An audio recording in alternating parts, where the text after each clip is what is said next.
Grab your pre-workout and turn up that volume. It is time for a new episode of the Powerlifter's Den with your host, Cam Smith. What's up, Powerlifter's Den family? Want to rep the podcast and look good while doing it? Check out my official merch store at plden.company.site.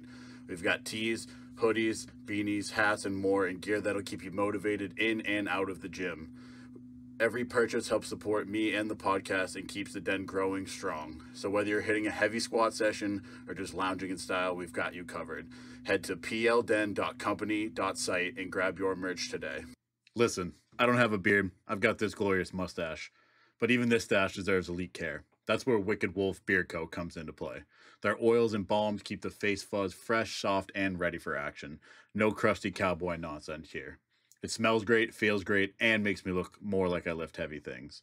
Beard, mustache, or something in between, Wicked Wolf's got your mug covered. Wicked Wolf Beard Co. Respect the stash. Head on over to Wicked Wolf Beard Co. and use code PLDEN for 25% off your order. Shout out to my guy Bear over at Summit Performance Therapy, the only person I trust to scrape me, needle me, and massage me, and fix my squat at the same time. If your joints sound like microwave popcorn, or you've been limping since Tuesday's deadlifts, Bear's your guy. He knows lifters, he is a lifter, and he's got magic hands, dry needles, and a deep understanding of how to not let your body fall apart. Book a session and tell him the PL Den sent you. Summit Performance Therapy. Reach your summit. Powered by Bear. Literally. Hello, everybody. Welcome back to another episode of the Powerlifter Den. I'm your host, Cam Smith, and today I wanted to bring on Jenna Odziana. I think I pronounced that right. She has one of the highest glossbrenner scores of all time, and this is her first podcast. So, Jenna, why don't you introduce yourself? Yeah, my name is Jenna Odziana. For my day job, I'm an exercise physiologist, so I work with like post-cardiac surgery patients. I also do nutrition and blood work consults on the side. And in my free time, I love to lift. I've been lifting for a long time, honestly, probably more sports specific, like 10, 11 years. And I've been competing for 6 years. Yeah. So I know you kind of got you had a background in running. You said you ran a marathon. So I know a few people that have kind of made that transition from running to powerlifting. So for you, what was that kind of that new spark that you found in powerlifting? I actually met my husband, and he was a strength and conditioning coach for Central at the time. So he basically told me that running's really, and and I need to start lifting. So he's the one that got me into it. They were all like conjugate based style training then. So introduced me to it. I got to like lift with like their equipment and their gym, like all the athletes did. So it was pretty cool. And I've been hooked ever since. Yeah. So with that kind of transition, obviously you still kind of emphasize that cardio is important for powerlifters, and some people argue that it's not. I'm kind of in the middle of it, where I think you have to be in decent shape to be able to get through a meet, but I don't think you need to be doing like a ton of running and stuff. There's kind of a fine line. So maybe tell us about your thoughts on that. Yeah, so it's definitely dependent on what cardio, because I'm not talking about like going out for a run. That can be like a lot on your knees and stuff. So I wasn't always super in shape. Like I always went through my training like fast. And I used to do cardio, and then I kind of took it out because I wasn't like, I would do like stair climber and stuff like that. And I just wasn't recovering. Then I obviously switched to gear. And when I was in the WPO a couple of years ago, it was a really fast paced meet, and I hit a wall. Like it was bad. Honestly, I thought I was going to bomb out. It was terrible.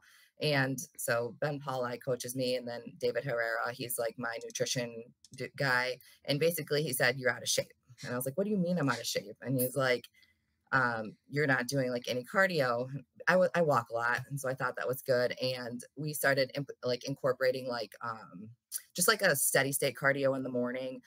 It doesn't matter when you do it, just light, like 15, 20 minutes, nasal breathing only. And my next meet, I haven't honestly hit a wall since. Like I'm able to, like my heavy sets too, I recover in like 4 to 5 minutes. I'm ready to go. But when I started learning more about it, so when anyone is like training, especially like powerlifting, you're putting on muscle tissue. So your muscle cells are growing, they're getting bigger. And the best way to recover is getting oxygen to your tissue. When your cells grow, you don't actually have like a lot of mitochondria in your cells until you move them to your cells. So cardio is like the number one thing. So it goes like steady state cardio, and then like interval training, and then strength training.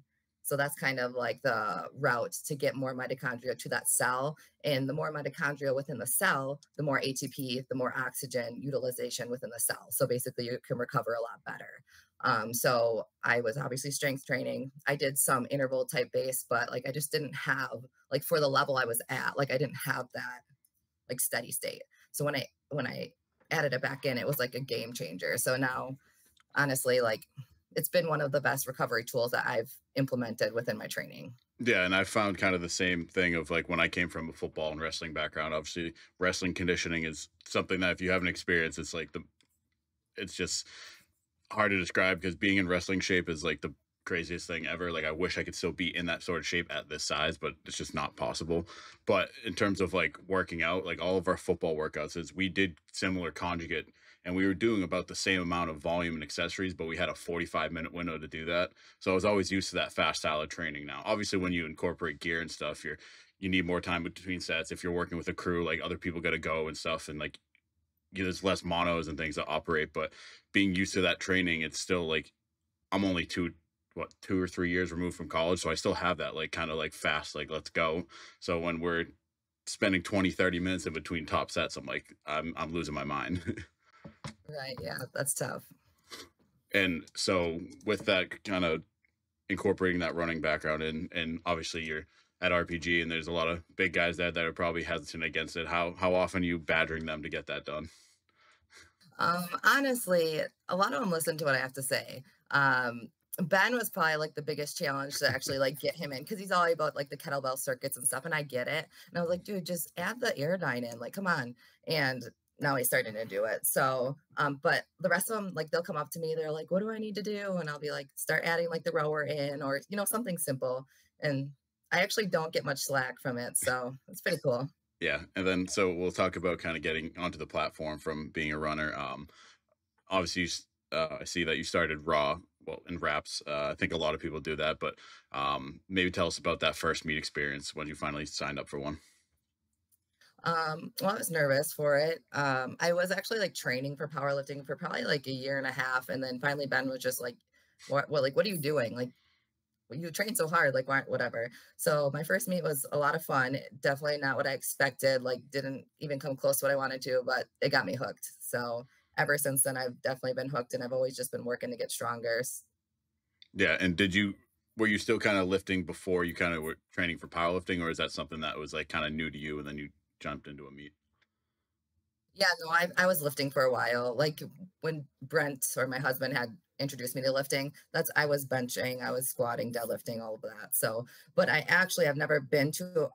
It was probably he did his first powerlifting meet like 2 years before I decided to do it. And when he did it, I was like, oh, I love this. Like, this is awesome. I love the atmosphere. Everyone was cheering on everyone, and it just, I don't know, it just took me some time to finally do it myself. Yeah, and what were some of the surprising things that you saw? Maybe you had some assumptions going into it, go to watch a meet. Like, what were some of the things that surprised you when you went to go? I mean, I guess just like the amount of strength that people have. It was just really cool to see. And just like, I mean, everyone was so different. There's some like really strong people, and there were some really like weak people, and like they were just cheered on the same. And I thought that was so cool. That's honestly what got me hooked. It just didn't matter what you did. Like everyone was still like cheering you on. Yeah, and it's always great to like I always say go back to like local meets and kind of like I think Dave Tate said it was like go see someone pull their first 500-pound deadlift or their first 3-plate bench or just whatever it is to kind of keep you back in reality, because when you're in the circle of people that we're kind of in, we're so used to these insane amounts of numbers that these crazy numbers that normal people can't even comprehend become so normalized to us. So it kind of keeps you humble in a way. Sometimes I miss that, like miss being at that level. I remember I did the women's ProAm for the first time, still raw. I got dead last, but honestly, it was like the funnest I've ever had in a meet. And I was talking to my husband about it. I was like, I don't even know what it'd be like I mean, obviously I still have fun when I compete, but it's like really intense, and it's just not like that anymore. So I do kind of miss that. Yeah. So let's talk about the women's pro-am, because I've been to that meet a couple times and I've had I'd say about half the roster on the podcast at this point. So I always like hearing their stories and their experiences because it's such a good meet, and it's awesome to see the women supporting other women in the sport. So So it is my favorite meat. I was hooked ever since I did do it. I started raw and I do equipped now for it. And I love how they both do raw and equipped. And it's a fairly judged meat for both. I know sometimes I've competed at like a raw and judged meat or raw and geared meat, and the judging was kind of rough. Just because it's hard, especially with squats, like judging raw squats and then having an equipped person in there. So it's always been like really fairly judged every time I've went. Uh, a lot of really, really strong girls. Like I said, that was the first time I've actually like seen like the top of the top girls. And I was like, holy cow, like that'd be so cool if I could be there one day. So yeah, I would, if, I always try to get people to do it. I think this coming year, I got a group of girls that are at my gym to finally start doing it. So we're all going to go together and I'm excited for them to do it. But if you've never done it, you should definitely do that meet. Yeah, I agree. And this past year, you obviously were able to take home the victory and were able to put together a great total. And so maybe tell us about the prep that led up to that and kind of what made your performance go so well. Well, the prep was rough. I don't know what happened, honestly. Like I was just so beat up. I did something to my foot.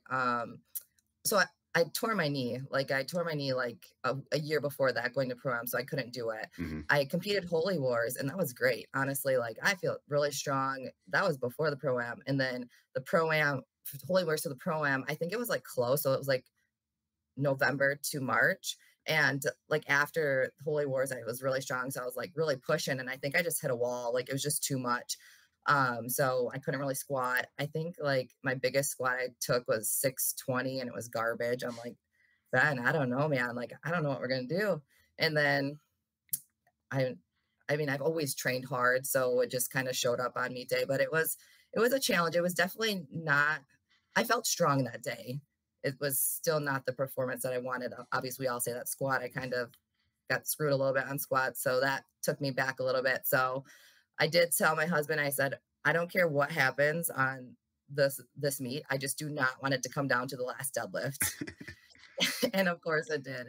So it was kind of like a and I remember like after squats too, my husband said, yep, Jordan Bushell is going to win this meet. I was like, what do you mean? I was like, I'm still in it. Come on. And he's like, look, did you see his squat? I'm like, okay. And he's never like that. He's always like, you're going to get this. And I'm like, wow, okay. So it was pretty crazy the whole day. It ended up working out. Like I had to really rely on my bench and deadlift. And usually it's definitely my squat that carries me through. So it taught me a lot of good things. And it taught me too, like your prep really truly doesn't matter. It's the training you put in your off season that's going to get you to good performance. Yeah, and it's funny with multiply too. Is like the last prep for the last meet. Obviously, that was my best performance in a meet, but it was only my second multiply meet, so it's not kind of a skewed perspective. But I think I missed a squat almost every single week, and now this upcoming prep, I've barely missed anything. I've only missed like a couple of benches. I haven't missed a squat. I haven't missed a deadlift, and so it really shows. We'll see what happens in a month because who knows? I could still bomb out. I could go 9 for 9. You just don't know with multiply, and that's honestly what kind of makes it so interesting to me. Yeah. I mean, as long as you don't think that you're going to bomb out, you're good. Like, don't even put that in your head. Yeah, 100%. I think confidence is one of the biggest advantages a multiply lifter could have. Yeah, for sure. You definitely need it. I would say it's like 80% confidence. Yep. I that's funny. That's the same percentage I said to my friend literally the other day. I was like, it's 80% confidence, 20% training. And just be, 100%. especially with the crazy weights that you're getting under, if you're scared or even timid to get under weight or just even have a shred of doubt that you're not going to hit it, then your chances drop immediately. Yeah, it definitely is, which is something that I've kind of came into the challenge with too. Like, so when I tore my knee, I ruptured my ACL picking. So I now every time I've never been afraid of any weight ever. It was never occurred to me that I was getting under 700 pound squat. Never.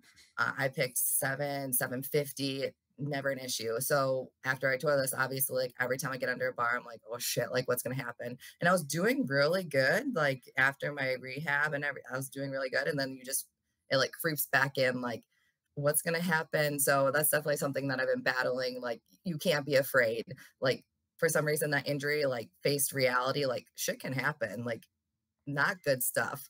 And you hear everyone talk about their injuries, like they're super compressed, cervical, lumbar. I mean, you name it. So you really can't think about it because it really is scary of what can happen to you in the sport. Yeah, so I want to actually dive into that a little bit because my friend Jonah actually just tore his ACL and double meniscus tear. Probably he had surgery about 4 weeks ago, I think, and Okay. he did on the same thing. He was going to pick, I think it was 1,000 with a reverse band, and we just heard a loud pop. And I remember we went to the hospital, and the nurse just said we all overreacted, and then a month later he was getting surgery. But kind of let's walk through that journey about from kind of like let's just start with like how it happened and like what the initial was from there. Yeah, so it was not my Circumax. It was with against chains and bands, which I don't know if I could ever do that. I hate that so much. It's so much tension at the top. Yeah. Anyways, it was gonna be my last squat, and I was just rooting, and like I went to go like drive. I was like, shit, like I can't pick this. Like, what's going on? So like I move my feet around and I go to pick again, and all of a sudden you just it, I don't even know, it popped, and my Brent was spotting me and he just felt it. Like it was wild. And I'm like, shit, I just screwed my knee. And then everyone was like, oh, it's just meniscus. It's probably, I was like, no, I destroyed my ACL. You could feel it. So I was able to get in quick. I got MRI, fully ruptured, got surgery 4 weeks later. And honestly, ever since like that day that it happened, like I had a plan. Like I had like a peptide protocol, a rehab protocol. Ben changed my training around. Like there was never a second that like there wasn't a plan for me to get back. So I think I was able to squat 700 pounds again, like 5 months after my surgery. Wow. Obviously compete at Holy Wars. So it's definitely doable. It just, yeah, you just have to have the people around you to help you. Because if I didn't have that, there's no way that I'd be able to do it. But you can definitely get back a lot sooner than they say too. I remember my surgeon was like, no, you really shouldn't compete till a year after. And I was like, are you just telling me that because like you don't want a lawsuit, or do you truly think that? And like he couldn't answer it. So you just gotta trust that if you have the right people and the right, I don't know, right stuff, you can definitely come back quicker than you think. Yeah, and we could talk about that too, kind of about how much I guess you would say you went against the grain of like what your doctors or PT said, because I think we're in that weird space in the strength world where we need to do more than what a normal person would do. We need to progress faster. We need to start getting under loads again sooner. And it's kind of over the past couple of years I've just seen a shift in general of like getting back under a bar quicker and stuff, but not in like a stupid way, but in a smart way, like the whole movement is medicine thing versus okay, you just had surgery, go sit on your couch for 2 months and then we're going to start doing passive range of motion, and then 6 months we'll do like active, and it's just stretching out the timeline. Obviously peptides and stuff like that have a huge impact on that, but as far as you kind of getting back from surgery to under the bar, how much did you kind of where do you find that middle ground? Well, it definitely helped that my therapist actually trains at our gym. So like he has a background. So if you can find anyone that's actually trains, that's your go-to. I'd find a therapist. But I would say like I was back in the gym like the next week, just doing upper body stuff. And basically he was like just telling me like you're okay, you're okay. But started body weight as soon as I could do like body weight with dumbbell. That felt, I mean, nothing ever felt good. That was the hardest point. Like it still doesn't feel normal. Yeah.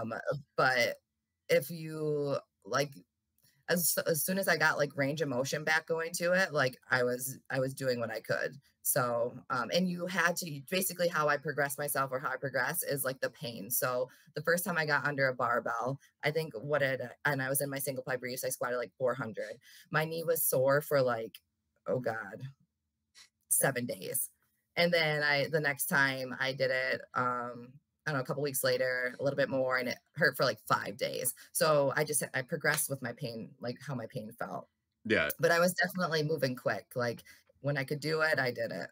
And as far as that kind of pain scale, like what were some of the things that you were told by the guy at the gym that were like, because obviously like you don't want to be a 10 out of 10 pain, but like maybe a 4 out of 10, like where was that kind of scale of like, all right, I'm pushing it enough to kind of make the progress, but I'm not going to hurt myself again? Oh gosh. I don't really know. I don't think I ever really truly had a 10 out of 10 pain. Pushing it that far. I mean, I was always more so like I'd be like, I feel this. What do you think? And basically, like he said, your knee is strong. Like they attach it, like it's stronger than your other. So if as long as you're in the direct plane of movement and you're not like juking back and forth on your knee, like you're solid. So as long as I was doing things in that plane, he was basically saying like, just do it. You're gonna feel some pain. As long as that pain scale, like so I hurt 7 days. If it lasted 10 days the next time, that's too much. Yep. So Yeah. that's kind of how I progressed it. Yeah. And I guess going off of that with the pain, not necessarily the pain scale, but kind of just the mindset of starting to get back onto the bar. Obviously said it's as you go, it's like you're starting to get heavier weights again. Nerves probably build up a little bit, but in terms of like kind of keeping that mindset of like, all right, we're gonna get back soon enough. Like you said, 5 months. Like, what were some of the things that you'd say to yourself that kind of kept you going? I mean, I just had a goal. I still haven't met my end goal. So that was basically it. Like I have these goals that I want to do before I have kids. I don't have kids yet either. So that's kind of what like pulled me back. Like that's what made me so mad because I was like so close. So I was like, if I want to have kids at a relatively decent age, like I need to get my shit going.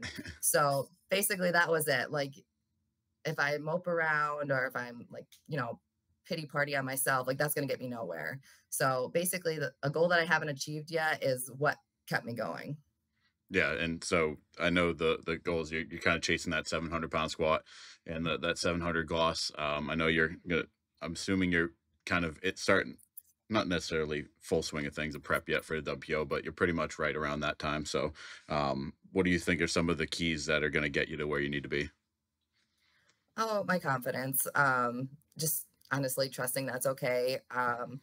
As far as like, when you like take so the whole surgery thing, like I was like, oh yeah, I can finally work on my imbalances.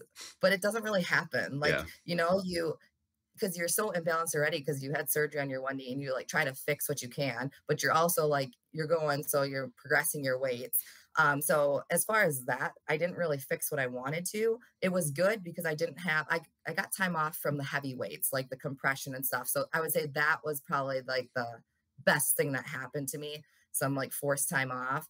But um I just lost my train of thought. What were you saying? I'm sorry. just talking about your goals for this prep, kind of getting you set up for those Oh, goals.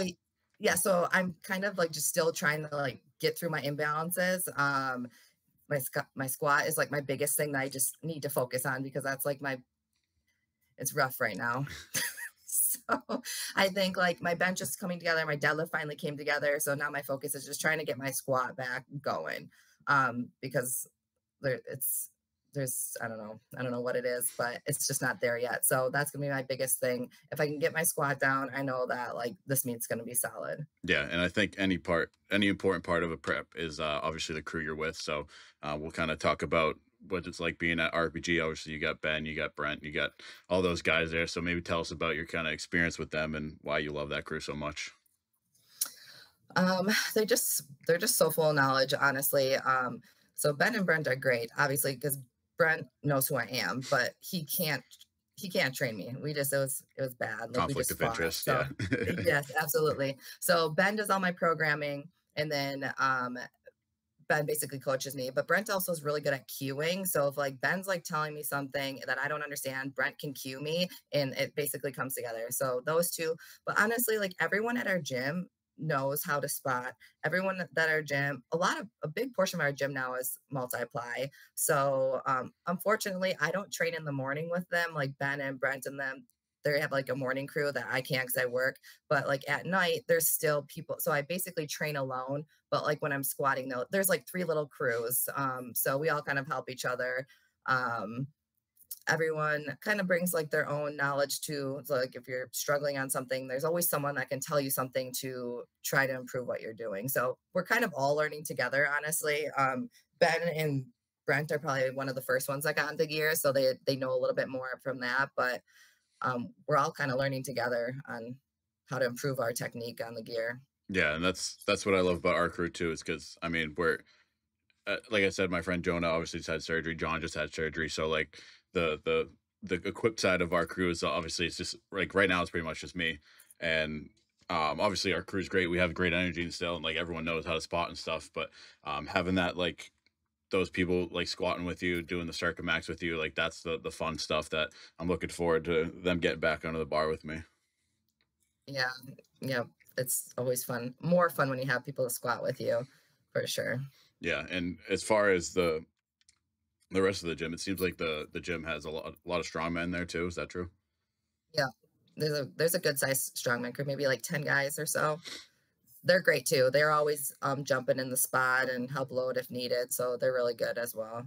Yeah, and then as far as the training itself goes, what you said you guys follow like a kind of conjugate thing, but does Ben kind of just create his little masterpieces of these crazy waves?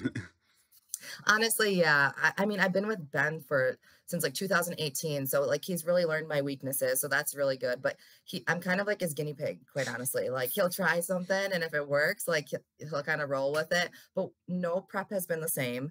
Um, we come back to the basics. Like we've took out a lot of like my close stance squatting on my like rep days for a while I was rehabbing my knee, and we finally just brought those back because I was like struggling in the hole. So like we'll come back to like the stuff that we know that works, but it's always different. It whether it's linear or RPE based or like heavy rep day or dynamic, it's a mix of everything. So um I don't really have anything super consistent besides like my max effort lowers, my max effort uppers, like those are always in. But for my like rep or dynamic days, they're always different waves. But it's good. It mixes it up.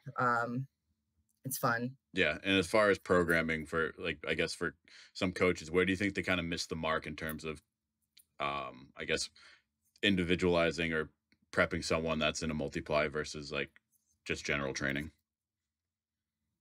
Um, and like, what do you mean? What regards? Just whether it's like poor programming, giving them too much volume, or do you think that like where do you think that a lot of people are kind of struggling to progress through their programming? Oh, I would say, well, when it comes to programming, I think that it's on the outside of things, on how well they're taking care of themselves. As far as like Ben's program, it's all like definitely doable. Like the volume's definitely doable. I do see like if people run into a lot of issues, they definitely have way too much volume in their program and they're not recovering from it. But they're also not really doing the things on the outside to help them recover from it either. So I think it kind of goes like hand in hand together of what they're actually doing. So like if they're doing the things they need to recover, like the sleep and the eating and all of that thing, um, they should be able to recover from what's on their program. But I do see a few people that just can never like pump the brakes, and they're the ones that typically running into a lot of energy or injuries. Yeah, and I think that kind of comes back onto the lifter just as much too, being able to like you could have your program and it can be high volume. And if you can handle it, then do it because you're going to get stronger that way. But if you're failing to recover, then you need to be able to either communicate with your coach or at least auto regulate yourself to kind of adjust to where you can still you're still putting in the work, but you're not going to be absolutely smoked by the end of prep. Like you shouldn't be fried by the end of a prep. Like, yeah, you should be a little fatigued, maybe sleeping an extra hour, like just small things here and there. But if you're like struggling to get out of bed or you can't even hit your top sets, like you're doing way too much. I think that's the biggest thing is just lack of communication among the athlete and the coach, honestly. Like me and Ben are always talking. Like if there's something that I was like, oh, I can't do that, like that hurts, or like that was too much, or like I need to deload. It's kind of we've gotten better at that, and I've gotten better as an athlete at being able to communicate with him better. So I definitely think that is a big key to programming as well. Yeah. And as far as struggles go for, I guess, whether it's just a certain accessory or a certain secondary or maybe one of the three, what's kind of your biggest struggle in terms of like, if you were to like make yourself a complete perfect powerlifter, what's like the biggest downfall or your kryptonite? My biggest downfall is the certain things like I can't do, like safety squat bar is super beneficial, and same with like the Mars bar, and I just can't, like I can't put them. It does something weird to my neck and it hurts so bad. So I remember telling Ben like I can't use it, and he's like, well, if you want to become a better lifter, you're gonna learn to use it. And same with bands, like I cannot use heavy band tension, like it destroys me. I finally him and I finally came to terms about it. I'm like, I'm not doing these. Like maybe max the light band or the average band, but like stacking bands and stuff, like it's not worth it. Like I can't recover from it, which is super weird, but for some reason, I don't know what it is. That's my biggest downfall. I really wish I could use a safety squat bar. I really wish I could use heavy band tension. I remember talking to Amy Weisberger and she was like, the best thing that made me strongest is like wrapping the band over the plates, like the big blue band over the plates and squatting. I'm like, man, I don't know. And she's pretty jacked up too. She said that her neck is what ended her career. So I'm like, I don't know. I don't know if that's worth it for me. Yeah, I mean, to be honest, I wish I had an excuse like that to not use the SSB because I absolutely hate that bar with a burning passion. The only thing it's good for, in my opinion, is a JM press. It is great for a jam press. I can use it for that. But yeah, no, I mean, I guess I can't be too upset because that bar really does suck, but it's so good, you know? Yeah, and as far as the band tension thing goes, how long did it kind of take you to figure that out? Was it something that you immediately were like, I just get smoked by this, or did you try to work through it for a little bit? Like, when did you kind of give up on that? Yeah, I tried to work through it for a while. And then finally I just told them, I was like, listen, I can't. Like, I'm really sorry. And I also can't use the safety squat bar either. So both of those, I would say probably 2 or 3 years at least. And then obviously as I got stronger, like the bar weight was a lot heavier as well. So like what's up when I was a little bit weaker, like I could tolerate it. But um yeah, as I got stronger and the bar weight got up there, it was too much. Yeah, so what do you do for your top week on your Circumax then? So I don't really have a Circumax, I guess you could say. So a couple preps I ran reverse bands. Like I would run like a reverse. It actually is it's solid. It's always worked for me. I'll take a reverse mini band Yep. and it's about 50 pounds off out of the hole. And my first meet as a that I got my first all-time world record, I hit it was 50 pounds off from that and I got it. And then the second meet as well, I hit 700 and I got 650 in the meet. And then I ran it again, but it wasn't more of a circuit max. It was like a random and I hit 750 and I haven't been able to hit it on that band since because of all this. So we took that out. So it's really basically anything heavy. Like I might do chains one prep. I tried to do the chains and the bands. It's just all different circuit max for me. Yeah, and Skiba does the same thing with us with the reverse bands, and I really like it too. And it kind of goes back to what I was saying with confidence. Like if you're confidently picking the weight that is going to be your third attempt or even over a third attempt, when you actually come to the meet, yeah, you obviously know it's lighter in the hole, but at the same time, you're still picking that weight and you still have that straight weight on your back to where you can actually approach the weight with a different mindset. I agree. I definitely think if you can pick it solid, you can squat it. Yeah. So that was definitely a turning point in my career when I finally came to terms like I can pick it, I can squat it, like this is good.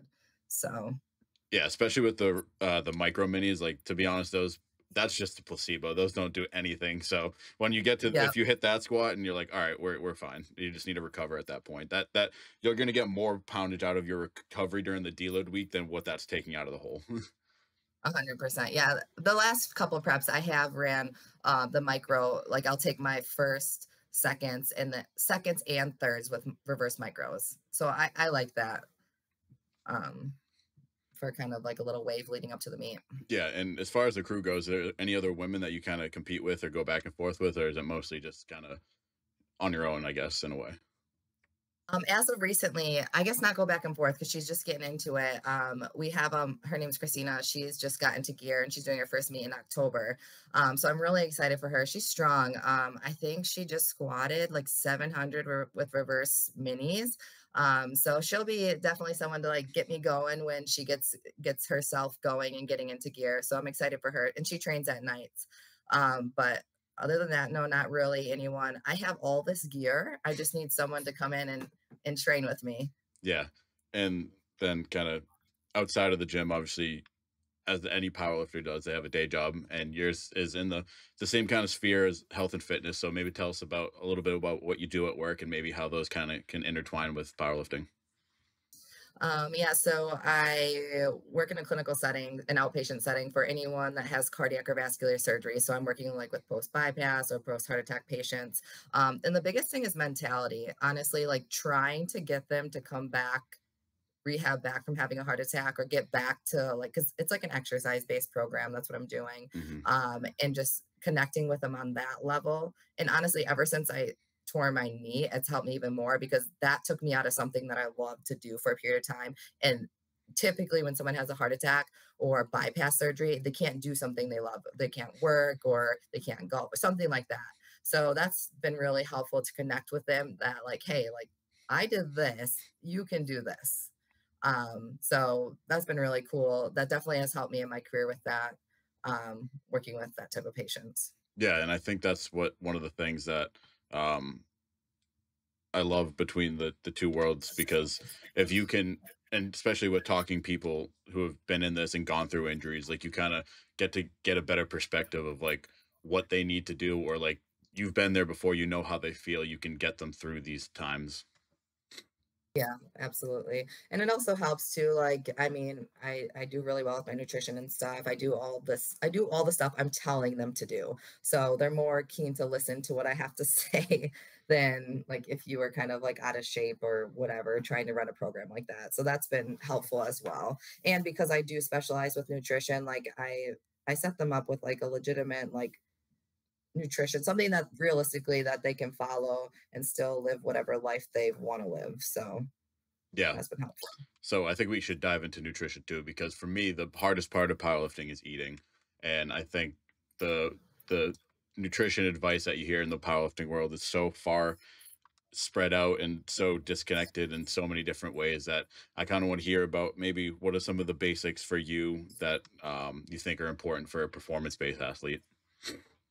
So definitely protein, making sure that you're getting enough protein in. Ideally, like, so if you're training, you weigh 200, you should be getting like 240, 250 grams of protein. So that's always first. And then the carbohydrates, when you eat the carbohydrates. So around your training's okay. If you train at night, ideally you want most of them like in the middle part of your day leading up to your training, and then post like training, you can have higher protein, a little bit higher fats, but you want your carbs low because when you're eating a lot of carbs like late at night like that, it's just creating more inflammation. And at night is when you want the least amount and when you want to recover. So that's the biggest thing. It's kind of like when you're eating your carbs and getting enough protein in, and then salt. Salt is huge. Like ideally, if like you're a 200-pound guy, you want 4, 5 grams of salt a day. Getting your water in, making sure you at least get a gallon of water in. And then vegetables, especially if you're running any sort of gear, like you need your micronutrients. Like that is the most important thing I can tell you because there's so many people. I mean, veggies kind of suck, but they are they do really like support PEDs. Um, and it's definitely like if you are on PEDs, it's a must. You need to eat your vegetables. Yeah, and I guess on the flip side, for someone like me, I'm trying to put on weight, and sometimes I need to do dirty calories, like go to Wendy's and things like that. But I guess where where's the line of like this is okay, or like this is going too far. You're just gonna like affect your performance. Yeah, it's 30 calories are definitely okay, especially like in in and around your training, they're perfectly fine. You'll kind of know when you start eating too much crap. Like you're gonna kind of feel crappy, really. So I would say like if you are 70% like whole foods, 30% is whatever you want. Like if you're training and you're an athlete, you can definitely get away with that. If people are trying to gain weight, I always try to like obviously like try to add like oils or peanut butter or something like that. Peanut butter and jellies are really easy, but I always say like whole foods, like don't go for like, Uncrustables or things like that. There's a problem with that is like when your body breaks down like processed food, it actually becomes internally dehydrated while it's doing that. So that's the biggest thing I see, like people who eat like shit, like the big strong man. We actually just one of the guys from our gym, we're working with him and he always runs into like cramping when he competes, and we went through his blood work and his electrolytes are just tanked, but he eats like shit. Like he was eating like like seriously like 7 uncrustables a day, basically whatever he could get in because he's a big dude, he needed food. And then we got him away from like making his own peanut butter and jellies and like adding more whole foods in, adding some like fatty fish in, and it's been a night and day difference for him. Yeah, and for me, like I don't necessarily have a great appetite. Like I can get 3 meals in a day, and sometimes occasional snacks. But I think the volume of food is struggling for me. So I guess what are some of your like bulking hacks? Because for me, like I said, I can't eat a ton of food, and at the same time, my maintenance calories are at like 3,200. So like I'm trying to teeter that fine line of being able to chip up a couple pounds a week, but it's been very tough for me. Yeah. So obviously adding, have you ever tried grinding up your food? No. Not like shakes, but like grinding up, like if you have potatoes and rice, like grinding them up is really like, because it makes it like less food to eat. That really helps. Like throw your rice, your ground beef, your potatoes in a blender and eat it that way. I know Danny Ticinero does that. And that really helps them just to get more food in. Um, honestly, just gaining weight really sucks. It's hard. Yeah. And you kind of just have to be miserable for a short period of time. Yeah, and I think that's So why I always tell people like the hardest part of powerlifting is eating. Like I think it'd be easier for me to be a bodybuilder just because I don't have to eat shit. yeah, yeah. Um, cereal's really easy and a good way to put on weight too. Um, it's quick carbs. People typically burn through that pretty quick and they can eat a lot. Like there's a lot of calories in a box of cereal. So that's something that's good to add in, especially before or after your training. Yeah, and it's so kind of on the flip side, we'll go talk about cutting weight a little bit because I know you've had to do that. I've had to do that for wrestling, but I never did it for powerlifting. So obviously, this is complete opposite end of the spectrum. But for you, what are some of the keys to cutting weight for you? It's all well, one is all in the refeed. The cut can go any way. I have a really solid cut protocol. Honestly, it's never failed me. I've always performed really good. I've always cut anywhere from like I think 13 pounds was my highest, 12 to 13 pounds. Like for my body weight, that's kind of a lot. Yeah, But I don't really do much of a huge water load. It's mainly like I cut my carbs all week, so it's just protein. I do a small water salt load. And I do that because like I don't want to drain all my electrolytes. Um, so basically how it's supposed to work is like you're supposed to just slowly lose weight and then you're really supposed to drop the weight the last when you pull your salt. My body retains fluid like crazy, so I end up having to sweat it out. Honestly, I probably sweat like 5 to 6 hours like the day before weigh-ins. It really sucks. But there's also people like Robin Schmidt, she's ran this too. She can just throughout the week, she just drops weight. Like it's crazy. She doesn't have to sauna or anything. But the refeed is most important because a lot of people screw themselves because after they weigh in, they go eat like a big breakfast. And that's like the worst thing you can do because you have like three small compartments in your stomach.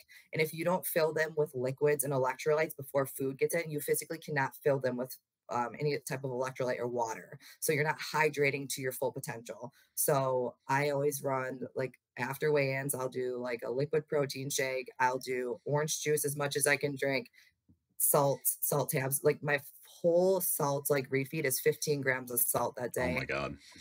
And then I'll do like chocolate milk and then I'll do 2 IV bags. After I get all of that in, then I'll start eating. And it's just like cereal, like as much cereal as I can. And then after I get that in, then I can start eating like my normal food. So I've always recomped. I've recomped all my weight plus a couple pounds. Like it's solid. And it's people screw up on the eating first meal instead of getting their liquids in. Yeah, so why do you do the protein shake and orange juice before the IVs? How come you wouldn't do the IVs before or simultaneously almost? Just because I'm trying to like get like some glycogen back into my muscles because they're so depleted. The glycogen and the salt in the protein shake, I'm like trying to get that back into my muscles before I just fill it with saline and more electrolytes. I also do electrolytes with that. It's a little challenge in the beginning because you have to do salt and your stomach can get really, really mad. That's the only like bad part. But refeed day honestly sucks just as much as the cut because it's kind of miserable. Like you feel like shit because you depleted the whole week and then you put all of these carbs in. Um, basically, like I'll take a nap and then I'll get up and eat some cereal and I'll take a nap and get some cereal. Like it's really intense, but it works so good. So I would recommend it to anyone. Yeah, and so something I do know that when you're kind of depleted like that, maybe like the night before or something, like it can be a struggle to sleep. Is that something that you have struggles with, or is that something that kind of just adjusted over time? I definitely don't sleep the greatest. I mean, I feel that last night is Yeah. rough. It's rough. I mean, I do think of wrestlers honestly, because there's been a couple of times like where I'm like sauning, I'm like, am I gonna die? Like this is so bad. Like my heart's racing and I'm like just trying to bring my heart rate down and I'll have like a pound left. I'm like, damn, like this is taking forever. But I seriously think of wrestlers, like they do this a day job, like all the time. So if I can do it one couple times out of the year, I'll be fine. Yeah, and I'm like in that in between a rock and a hard place. Like I ended up, I don't know if I just had like a stomach bug or just something for a couple weeks where I dropped probably 10 pounds and I'm like trying to get back to at least 255, 260, but I'm so close to, I'm like 250 right now where I'm like, do I just make the cut to 242? Because for me, cutting's so easy because I've done like 20-pound cuts in days at wrestling practices and stuff. But at the same time, like I think the number goals are more important to me right now than being at 242, especially at a time when I'm still young enough to be able to put on size. I have a big frame and I got to fill it out. So it's such a struggle with me of being like, all right, what do we do here? I would say like I probably didn't start cutting until there was something like accomplished, like I was going for a record or something. Like I didn't actually start cutting until I did that. But if you think that's gonna be you in the future, it's always good to experiment, like a meat maybe, like see how your body responds to it. Because I truly don't know how my body would respond not cutting because I've always like my big meats I've always cut. Yeah. So and one of the things with cutting is like you like have no inflammation on you. Like I think that's also another thing that's been super good too. Like you're like depleted of everything. So um yeah, I don't you're right in the middle. That's hard.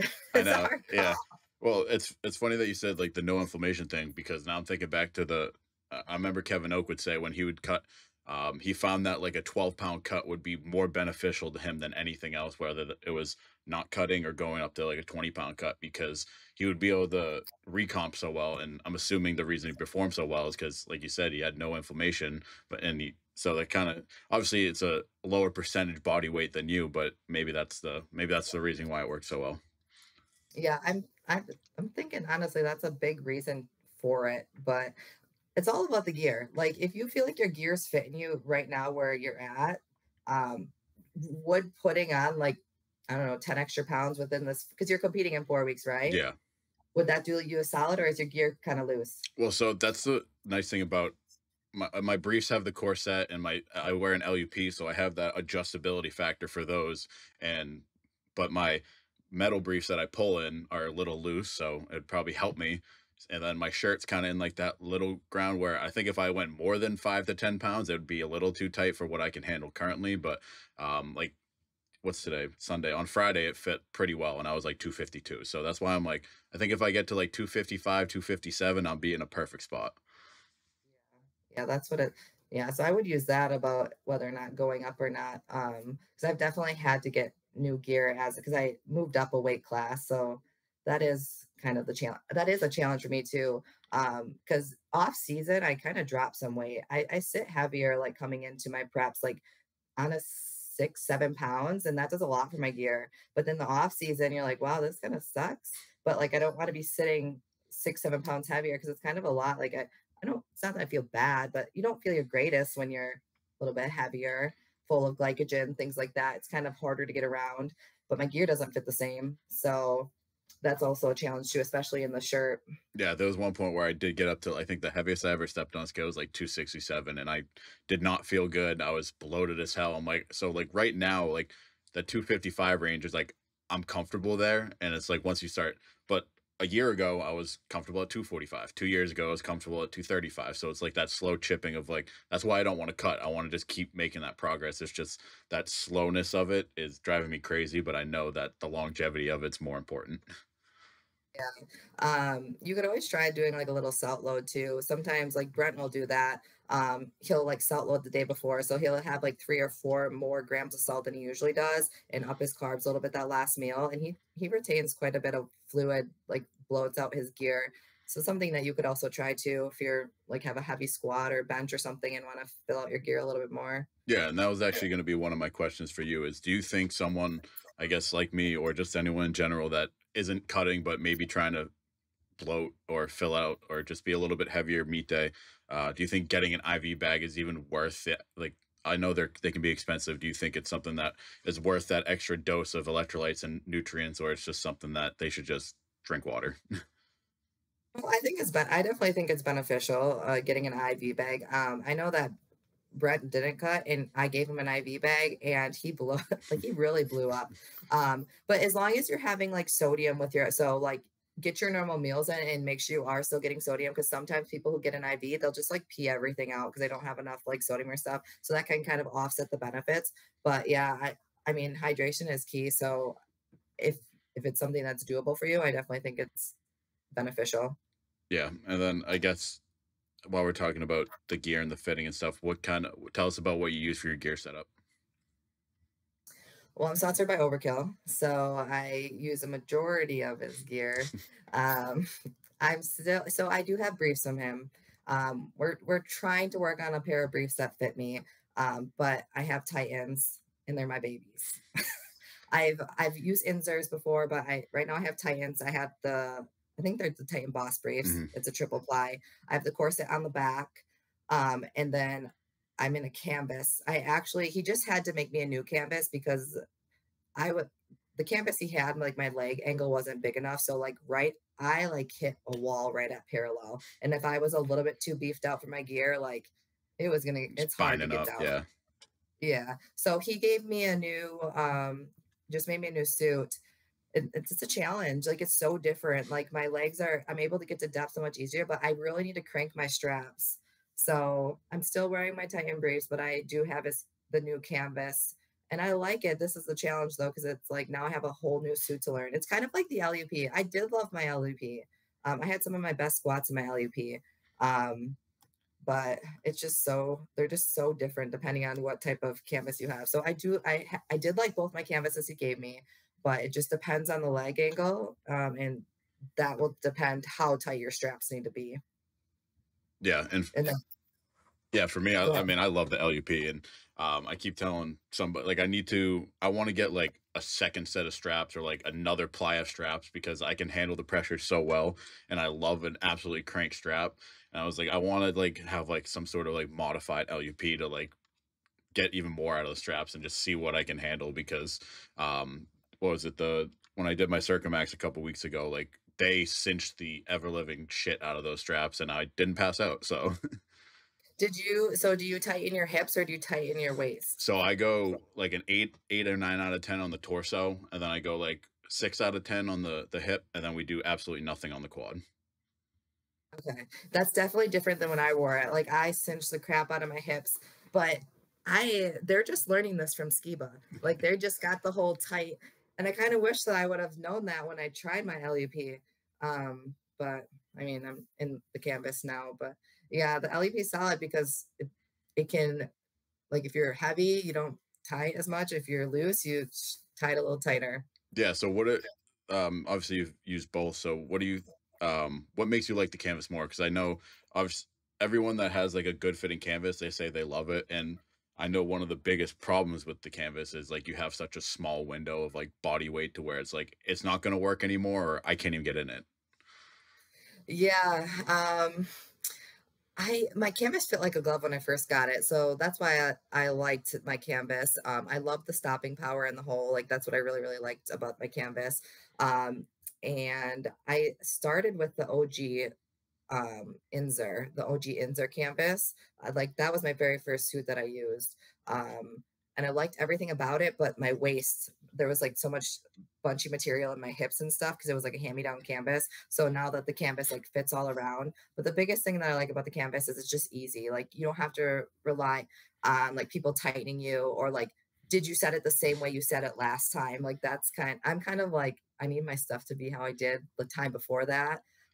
So it's like you're never guessing, it's just you have the canvas. But I have had times where like I bloated too much and I couldn't even get in my canvas. So I don't know, it's kind of a risk. Yeah, and that's like I Like, said, that's if you know you're staying in your weight class, I would definitely say canvas all the way. But yeah, and that's why like the LUP is like it's awesome and like a nightmare at the same time because if you don't have someone that's set in your laces every time, or like you can't kind of explain to them exactly how you like it, and you're like fumbling with that, and say you're at a meet and you're still like halfway through warm-ups and you're like, this doesn't fucking feel right. Like we need to figure this out or this is not going to go well. Yeah, yeah, definitely. I mean, does everything for me. I know you don't want to rely on, but like Brent's my guy. So if he's not there, I'd be screwed. So I hope nothing ever happens to him Yeah. because he's like the only one that does anything for me in that regards. So yeah.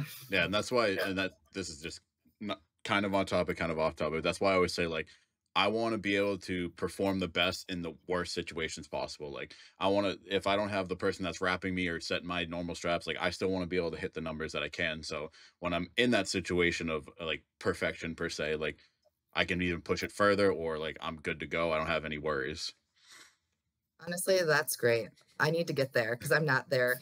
I just had someone with that. I'm doing like a 3-man now. I never used to do 3-man, but I started to do it now. And I had someone that wasn't normally there, and it was the worst handoff. And I recovered, and it made me really happy. But like, I'm not used to that, and that will make you such a better lifter to be able to do that. So I'm trying to get there, but if you can do that, that's what you should do. Yeah, and I think it's like even in like the raw world, there's obviously those people like I need to use this combo rack and this bar and the temperature of the gym has to be this temperature on this day. It's like you got to be able to learn to train in horrible situations and be able to perform. So when you have the right situations, that's when you take advantage of it rather than relying on it.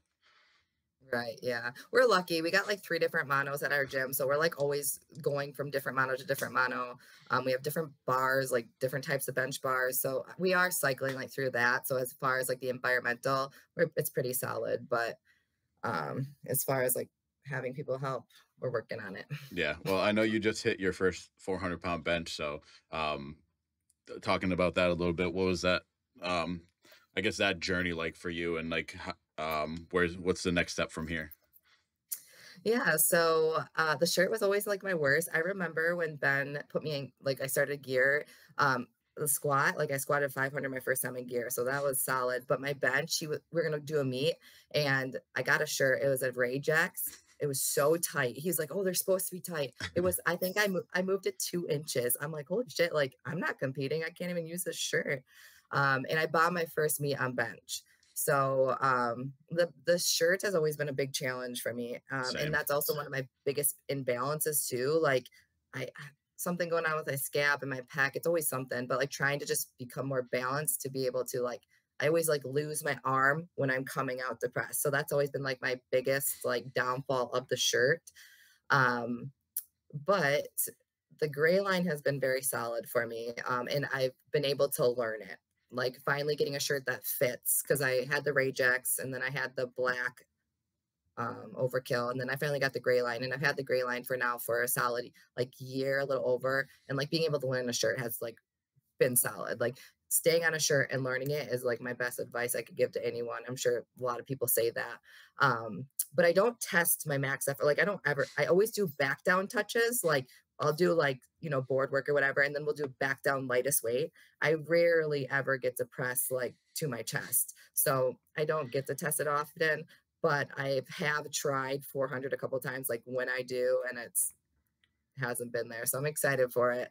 Um, and it's been progressing pretty good. So we'll see. I've always been potential to get 400 on meet day, and I always miss. I always go 2 for 3 on bench. It never fails. So Yeah, it's funny. We're kind of almost in the same journey predicament, whatever you want to call it. Like I was having some pec issues. I worked with Ben to get my scaps freed up and everything, and it was still having a problem. And like that's a whole dive. But now it's starting to get better. And like one of the biggest things I noticed was unintentionally, like I was getting super tucked on this side and I wasn't able to fight that sleeve and I wasn't getting enough I mean, I just got a new shirt, so like a better fitting shirt's obviously an improvement, but I wasn't able to like tuck properly and like pull it down. And now that I can actually fight into the sleeve, now I'm working on the press of being able to flare back out at the top. And this past Friday I had my first bench day where I didn't miss a single attempt. So I'm making that progress now, and it's like when benching goes right, it's actually pretty fun. But other than that, like before that, it's been an absolute struggle, especially